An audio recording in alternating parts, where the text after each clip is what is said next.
Hello दोस्तों, स्वागत है आप सभी का। देखिए अपना मिशन 100 चल रहा था और यहाँ पर हम आज जो है बात करेंगे अपना जो तीसरा चैप्टर रहता है उसका नाम है कुंवर नारायण, इसके लेखक रहेंगे। इसमें बात सीधी थी और जो है कविता के बहाने, ये दो कविताएं इसमें रहेंगी। इन दोनों से जो सवाल बनते हैं हमारे लिए बोर्ड परीक्षा 2023 के लिए, उन सब को लेके हम बात करेंगे। तो देखिए हमारा जो पहला सवाल रहता है कि बात सीधी थी पर कविता में कवि ने किस विषय पर ध्यान आकर्षित किया है, आपको इसका स्पष्टीकरण देना है। तो चलिए इसका जो उत्तर होगा कि बात सीधी थी पर कविता में कवि ने जो है भाषा की जो सहजता है उस पर बात की है। और कवि कहना चाहता है कि हमें सीधी सरल बात को बिना किसी जटिल शब्दों में उलझाए उनको जो है आसान शब्दों में कहने का जो प्रयास है वो हमें करना चाहिए। व्यक्ति जैसा सोचता है या अनुभव करता है उसे उसी रूप में जो है सहजता से व्यक्त कर देना चाहिए। लेकिन होता क्या है, कभी-कभी वाहवाही पाने के लालच में क्या करते हैं, अपनी बात को सजा संवार कर कलात्मक ढंग से जो है उसे अलंकृत शैली का प्रयोग किया जाता है और जिसके चक्कर में जो सीधी बात है वो भी क्या हो जाती है, टेढ़ी हो जाती है। चलिए प्रश्न समझ में आया होगा, मोस्ट इंपॉर्टेंट प्रश्न है। अगला हमारा जो प्रश्न रहेगा, प्रश्न नंबर 2 रहेगा कि कविता एक खेल है बच्चों के बहाने। पंक्ति का आशय स्पष्ट करना है, तो इसका उत्तर रहेगा कि बच्चों के खेल से जो है आनंद मिलता है और वे अपने पराये का भेदभाव भूलकर जो है वो खेल खेला करते हैं। कवि रचना भी जो है एक खेल के समान है, आनंददायी मानी गई है। उसमें काल्पनिक जो भाव सौंदर्य है उसका चित्रण जो है वो भेदभाव रहित और अति आनंद देने लायक जो है वो किया गया है।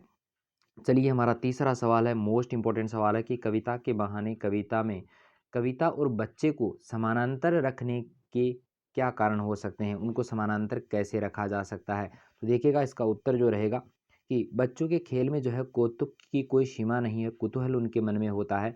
कविता में स्वच्छंद शाब्दिक क्रीड़ा वो करते हैं और लेखक जो है कविता में शाब्दिक क्रीड़ा करता है, बच्चे आनंद प्राप्ति के लिए खेला करते हैं। वे खेल में अपने पराये का भेदभाव जो है वो भी भूल जाते हैं तथा खेल खेल में उसका संसार जो है विशाल बनता जाता है। और कवि भी जो है वो कविता रचना करते समय सांसारिक जो सीमा है उसको त्याग देता है और आनंदमयी जो कल्पनाएं हैं उनकी उड़ान वो भरता है और कविता के बहाने सबको खुशी देना वो चाहता है। इसी कारण कविता और बच्चों को जो है समानांतर रखा गया है, दोनों को एक ही माना गया है।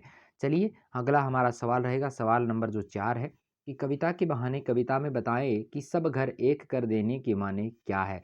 तो देखिएगा सब घर एक कर देने के माने, कि सब घर एक कर देने के माने का अर्थ है कि सभी प्रकार के जो भेदभाव हैं वो दूर करके एकता को स्थापित किया जाए और बच्चों के खेल में जाति धर्म रंग रूप आदि का कोई भेदभाव नहीं होता है और वे अपने खेल में जो है सच्ची एकता पैदा करते हैं।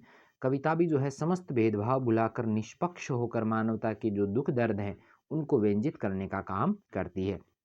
मोस्ट इंपॉर्टेंट क्वेश्चन है, बढ़िया से याद कीजिएगा। अपने टारगेट जो रहेगा वो मिशन 100 है।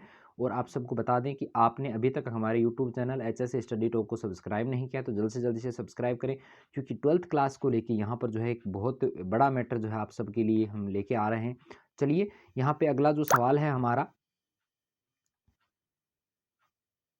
चलिए यहाँ पे अगला जो हमारा सवाल रहेगा कि कविता के पंख लगा उड़ने से कवि का क्या आशय है। तो देखिएगा इसका उत्तर ये रहेगा कि चिड़िया उड़ने के लिए जो है पंखों का सहारा लेती है, आप सबको पता होगा। और कवि अपने मनोभावों को व्यक्त करने के लिए किसका सहारा लेता है, कल्पना का। और वह कविता में अपने भावों को जो है व्यक्त करने का काम भी करता है।